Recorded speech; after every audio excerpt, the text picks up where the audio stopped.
Guys, let's jump into this first deal, which is, with you, Mark. This segment with Mark is just to sort of start demonstrating, because we know we have a younger audience, and we know that, that it's a fact. Baby boomers in this country control most of the wealth, and a lot of it initiated from their first home. Right, so they bought a home in Australia and didn't sell it and became millionaires. It's you didn't have to be that smart. You didn't have to do too much, but unfortunately for young people today, that dream is actually mathematically much more difficult to do. It takes 14 years, I think, is the number to save for a deposit now on an average salary versus 4 back when the baby boomers. So this little story here is, Mark, you can maybe give us the overview, but it's basically. Mark comes from a land background, so he wanted to give us a demonstration of a deal he's just done. And also, I think, Mark, if you could shed some light before we sort of drill in and start asking you questions on why you think this opportunity still exists in Australia today in certain markets. So, I mean, I don't know if you guys are here, those guys from Queensland will have seen in the news recently that the government is going to introduce a $30,000 home buyers grant. And I tend to have this belief, and it's part of my investing philosophy, is where money flows, capital growth grows, right? Where the government is putting money, you will see capital growth. And putting $30,000 in the form of a home buyer's grant into new builds under $750,000, given that price point, is going to mean that money is going to flow to the greenfields estates, 30 to 40 kilometres from the CBDs, because you really can't get a house for under 750 any closer to the city. So money is going to flow to those areas. There's obviously, infrastructure is obviously a problem in a city. The traffic is getting worse and worse.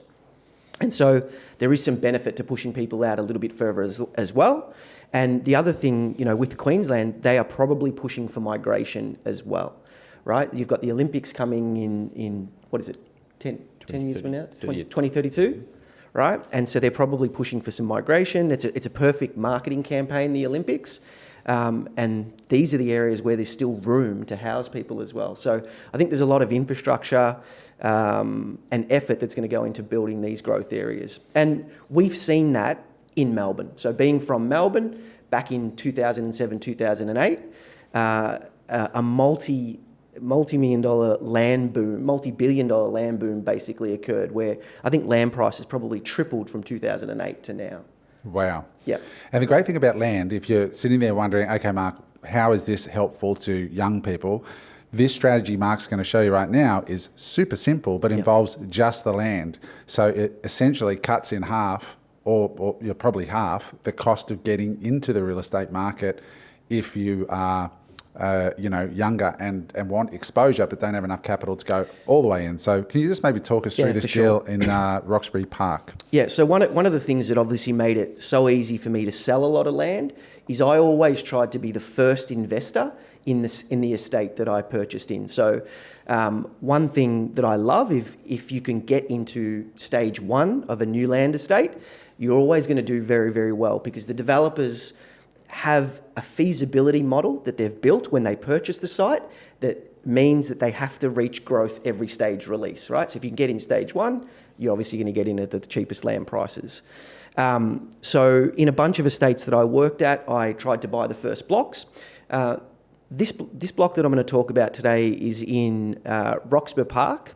It's close to if anyone knows Melbourne, it's next to Greenvale, very close to the airport. It's about 32 kilometres from the CBD, and it's in Satterley Estate, which is one of the largest private land developers in the country. And I always like, if possible, to look in the estates that are run by the larger developers, because they generally have the bigger estates and they're generally putting more infrastructure, better parks into their estates, which makes a difference when you're going to resell. So I purchased this block back in 2016. Maybe we could throw the details up on the screen. Throw some images up, Greg, just to show what we're talking about here, so you can get a visual. And that's something we're going to try and do regularly, guys, so you can actually wrap your eyeballs around seeing it. Yep. So you can see there where it is. Purchased it in 2016 for $278,000. At the time, I got a 70% loan, so that was 194,600, and I put up the other 83,400 out of my pocket. So just keep in mind that the cash invested in the deal was 83,400, and I'm not sure if I included stamp duty in that or you've got to add stamp duty, but if someone's quick on math, you could probably work that out. This block was interesting because I was able to lease this block back to the developer, and they used it as a car park for their sales office. So not every single block of land that you're going to buy is going to be able to be leased back to the developer, but if you can lease it back, it can be quite lucrative because they basically, over a 5-year period, paid me $16,680 plus GST. So that worked out what is it? So how long did you lease it? 83,000. 83. Okay, it was 5 years. Yeah, Yeah. 83,400 5 years. I think that's correct. Anyway, 16,680 times 5, basically. And So the you leased interest. it for 16,680 as a car park per year. Yep. For 5 years. Yes. Which gave you back $83,000 in lease payments. Yes. And your interest payments over the term. My interest payments over the term were about it was less than this because interest rates were lower during this time, but I'm basing it on basically 5%, which is fairly reasonable as an average rate, and it was around about $9,730 a year in interest repayments. Okay. And when did you sell it? We just sold it last Friday. Sold it for $700,000. So in pure capital growth terms, that's 151% return. So 278 to 700. And on a cash-on-cash basis, based on the roughly 83,000 that I invested, it's a 400% return. 400% return just on buying the land. How does that look if you didn't have it leased back in, if you were just paying the interest on the land over that time? Yeah, so basically you would have to, I don't have the percentage numbers, you'd basically have to take the 80 odd thousand in lease payments that I received off. Yep. And so your total annual interest was, the total interest you paid in the 8 years was $78,000, right? Yeah. So $78,000. So really, if you add the $78,000 plus the purchase price of, what was it? $278. $356, and you sold it for $700. Yep. So you still doubled your money in that time, Yep. which is phenomenal, and that's just owning land. Just owning land. Yep. Yeah, which is really interesting. So for young people watching this, you might be able to do this with a couple of people and get into owning a block of land like that. You do have to be able to pay the interest if you can't lease it back. Exactly. But split between 2 or 3 people, it's a great way to get exposure to the real estate market. You could, of course, then build on it if your financial circumstances change. Yep. There's lots of things you can do with it, but you have exposure to the market. Very clever, interesting little strategy for people just to get started. Yeah, and I think people are doing this on a large scale. There's so many, even guys at your Wealth Builders event who are getting together, putting together syndications and buying farms and larger parcels of land. Yep. And I just think this is a great strategy for people to do. General population to be able to do. Get together with your brother, get together with your sister, your best mate, buy a block of land. I mean, $10,000 a year in repayments is $5,000 each. Yes. It's affordable, right? $5,000 each over 8 years. Yep. Is like 40 grand over 8 years, but when you sell it, you're basically getting a massive return. And if you've got to invest in the right places as well. If you had invested in Perth during the mining boom, you would have struggled to get that return over the next 8 to 10 years. But if someone has sold a lot of land, I think the opportunity in the next 5 to 10 years is going to be in Queensland. Like I said, the Olympics, if you go back and have a look at what that done in New South Wales, massive. You've got the first home buyers grant, which is going to be a huge stimulus for these greenfields estates. Another massive opportunity, and you've got the land available and the developers that need to grow that rate of return over the life of that project. Plus, you've got affordability out here as well. Yeah. I mean, you look at Melbourne land prices. We used to develop a whole bunch of land out near the other places you're about to mention. Back then we were talking about blocks before, 120, 140 grand for a block. They've doubled out there for sure, but they're still a third of what Melbourne is right now. So. That affordability piece is definitely here in southeast Queensland. It's interesting, right? Like, it's the same old story. I remember in the Uber on the way here, I was talking to a guy who had some land in Bendigo, and sold it, and he sold it, the whole parcel of land, for 12 blocks, 400,000, and now they're worth 465,000 a block or something. Wow. And he sold it 10 years ago. And I said, why don't you buy some land in Queensland now? He's like, oh, it's too expensive. The same story always repeats. People think they've missed the boat. Yes. But it's never the case. So I think you posted something on Instagram about that couple who walked out of the land estate back in the 50s, and then, did you buy a block, sir? Oh, no, they're too expensive. And then you ask this other guy, seasoned businessman, did you buy a block, sir? Absolutely. Land always goes up. Yes. And that's... And those blocks were like $2,500, $3,000 a block in Canberra. In 1968, that was. And the lady said who missed out, and then you've got to pay $100 a year just to own it in tax. And everyone, all the young people watching it would be just going, oh my God, if that was my parents, I would have shot them. Similarly, there's another article. I used to live in Bondi for a while, and a person, obviously through the boom, renovators' delights and whatnot, and it made headline news. It was a piece of news, like back in the day, they used to put newspaper on the carpet quite a lot. And it was the same headline, 1963, housing affordability, how are the young people going to buy a home? And you're talking, 60 years later. And land shortages were the thing. And 60 years later, it's the same headline wheeled out every time the boom goes round. So, when's the best time to buy a property? Yesterday. Yeah. What's that saying? That there's two certainties in life, death, taxes.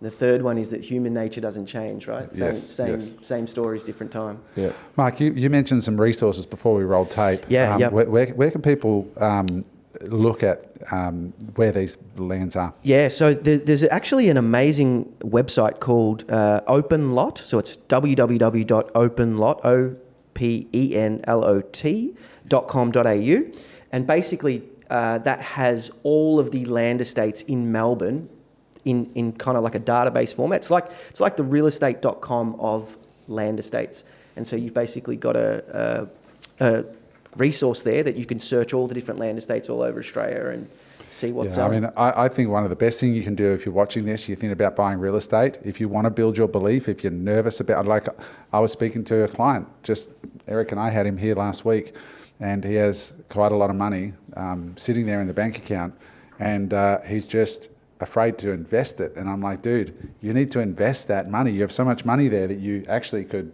stop working and just be an investor. But, there's nerves about investing. And I think if you're watching this, when you go back and you just look at numbers as far back as you can, what stuff was bought for and what stuff was sold for, bought for, sold for, bought for, sold for, in this country, you will go, what the hell am I doing sitting on the sidelines and not... And this is a unique benefit of living in this beautiful country, is that so many people want to come here and will continue to come here, that I'm personally bullish about it. I'm not giving financial advice, of course. I'm just saying it just builds your belief by looking at the data. But also with that, on that about the headlines, it's usually the mainstream media that wheel out all the negative headlines, which get grabbed. It's like clickbait. And people get hoodwinked by the whole thing. And while the ride's happening, they're too busy shitting themselves on the sidelines. And once it's happened, they go, oh my God, land's away. But now the pullback happens. So it's like you've got to really take the goggles off. Yeah, when I travel, I'm still blown away at how good value it is here in Australia. Though Australia's a bubble, I'm like, when I go back to LA now and I look at the rental market, for example, this sounds super, super snooty, but I couldn't live in a house for less than maybe 15, 20 grand US a month. That's just what it costs in Los Angeles for a proper, livable house for a middle-aged guy. It's super expensive there compared to here, and lots of places around the world. You're a data man. You love it, Eric. I got a couple questions. Yeah, go. One is, why did you purchase that particular lot? Did you know that you were going to lease it back as a car park already, or was that coincidence? That one I did. Okay. That one I did. But over the course of me selling land for I think it was nearly 10 years on and off for a couple of stints, I bought blocks in every single estate that I worked in, and I even bought blocks in neighbouring estates that weren't car park lease blocks. Another question. Yep. What do you look for, right? So if I'm a person and I'm on open lot and I'm looking at different blocks of land, and you get some that are a little bit cheaper than others. What do you actually look for when you're looking at these blocks of lands in these estates? Because you could pick 100 lots, right? Why pick the one at the end? Why pick the one in the middle? It's a great question. So there's two lenses that I apply to it. The first lens is, if I was going to buy and build my dream home in this estate, is this the kind of position that I would want to choose over the other lots in the release? Is this the one that has the park frontage or the water view or the north facing? Right? It has the good backyard orientation. So that's the first lens. The second lens, which I think is an underappreciated one, is a lot of the developers, they price in frontage width. So a 10.5 will have a certain price, a 12.5 metre frontage, a 14 will have a certain price. If a block is a little bit irregular, so has a funny shape or goes bigger at the back, I love the ones that go bigger at the back because everyone loves a big backyard. And if you look at that frontage and it says 12 metres at the front, but when you actually set it back 4 metres where the house needs to go, it opens up to 16 metres. That's effectively a 16 metre block. But the developer most times prices it as a 12.5 metre block. Mm-hmm. And so you've got all this extra yard space in the back. You've got the frontage that allows a bigger house, and you're paying a cheaper price per square metre. So I look for those ones. I look for a big booty block. Yeah, big booty block. Good strategy. And I have one more question. Do you, because you've held it for longer than a year, is land the same as a house on land, as an asset? When you hold it for longer than a year, you get the 50% reduction in capital gains tax? Absolutely. So it's you've got to hold it for more than 12 months from the date of signing to the date of sale. And you get the same. Land is the same. So I just worked out. You've made about $52,750 a year over the 8 years, roughly, in capital growth. Yep. Now you're only paying tax on 50% of that. Absolutely. Whereas there's people out there right now, right, that are working 38 hours a week to earn the same amount of money, and they're paying tax on the whole thing. Exactly. And to that point, I'm nearly 40 years old and only now just buying my first family home. So from the age of 24 when I got into land to now, I've been putting all the money that I've been investing in my job into land because of that point. My income can never grow as fast as property prices in Australia. Yeah, that's very interesting. Yeah, very interesting. I want to talk about that other deal that you did recently, not today, but another pod. But for those of you listening, this is what Mark's specialty has been, is buying land, selling land, and he's just bought a property down in the beach suburbs of Melbourne that we're going to dive into, that has subdivision and all sorts of opportunities around that, which is going to be fascinating to dive into. Any other questions for Mark before we move on? No. What are you doing with the money? I think we're about to start looking for some deals up here on the coast, hey? Yeah, exactly. Good on you. Maybe do something like what we're about to show you guys with Eric's last project. Well, not last, but he's got so much going on. But we're going to just do a simple one today with Eric. But let's move on now to James. So again, guys, drop in the comments if you have questions for Mark. Drop them in the comments. Let us know if that kind of content is helpful for you, because so many people don't think about just buying land as an asset. It's always house and land and so on. So it's an interesting strategy. And one certainly worth looking into. Hey there, I hope you enjoyed that episode of Unemployable. Here's a fun but sad fact for us. Most people who love our content are still not subscribed to the channel. Now, I totally get it. Normally, when you subscribe to something, it involves giving up your email address, and then you get bombarded with emails, people trying to sell you stuff and all of that. But in the world of YouTube, that doesn't happen. We don't get your email address and we don't bombard you. All it means is when you log into YouTube, you'll see our channel there and you can easily click on it and check out our latest content.